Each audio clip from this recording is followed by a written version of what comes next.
1993 Nottingham ഫോറസ്റ്റിൽ നിന്ന് Manchester യുണൈറ്റഡിലെത്തിയ Roy Keane അടുത്ത 12 വർഷക്കാലം മാഞ്ചസ്റ്റർ യുണൈറ്റഡ് മിഡ്ഫീൽഡിന്റെ ചക്രവർത്തിയായിരുന്നു. അദ്ദേഹത്തിന്റെ കരിയർ റെക്കോർഡുകളും കണക്കുകളും പരിശോധിച്ചാൽ ആധിപത്യത്തിന്റെ ആഴം മനസ്സിലാകും. മാഞ്ചസ്റ്റർ യുണൈറ്റഡിനായി 480 മത്സരങ്ങളിൽ ബൂട്ടണിഞ്ഞു, 51 ഗോളുകൾ നേടി, 7 പ്രീമിയർ ലീഗ് കിരീടങ്ങളും 4 FA കപ്പും, 1 UEFA ചാമ്പ്യൻസ് ലീഗ് കിരീടവും, 4 കമ്മ്യൂണിറ്റി ഷീൽഡും, 1 ഇന്റർ കോണ്ടിനെന്റൽ കപ്പും മാഞ്ചസ്റ്റർ യുണൈറ്റഡിനൊപ്പം അയാൾ സ്വന്തമാക്കി.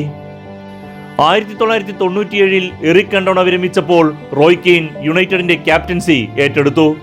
തുടർന്ന് മാഞ്ചസ്റ്റർ യുണൈറ്റഡ് നേടിയ ചരിത്രപ്രസിദ്ധമായ ട്രിപ്പിൾ നേട്ടത്തിൽ റോയ് കീനിന്റെ പങ്ക് നിർണായകമായിരുന്നു.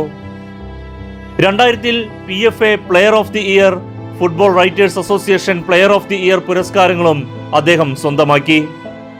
അയർലാൻഡ് ദേശീയ ടീമിനായി 67 മത്സരങ്ങളിൽ കളത്തിലിറങ്ങിയിട്ടുള്ള അദ്ദേഹം 9 ഗോളുകളും നേടിയിട്ടുണ്ട്. മിഡ്ഫീൽഡിൽ എതിരാളികളെ വിറപ്പിക്കുന്ന ടാക്കിളുകളും പന്ത് വീണ്ടെടുക്കുന്നതിലെ കൃത്യതയും ആക്രമണവും പ്രതിരോധവും ഒരുപോലെ നയിക്കുവാനുള്ള ശേഷിയുമായിരുന്നു റോയ് കീനിന്റെ കരുത്ത്.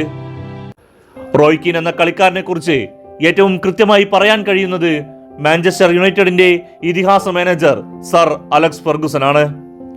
ടൂറിനിലെ ആ യുവന്റസ് മത്സരത്തിന് ശേഷം തന്റെ ആത്മകഥയിൽ ഫെർഗുസൺ എഴുതിയ വാചകങ്ങൾ റോയ് കീൻ എന്തായിരുന്നു എന്ന് വ്യക്തമാക്കുന്നു. ഗ്രൗണ്ടിൽ റോയ് കീൻ നടത്തിയ ആ പോരാട്ടം കാണുന്നത് തന്നെ ഒരു ബഹുമതിയായിരുന്നു.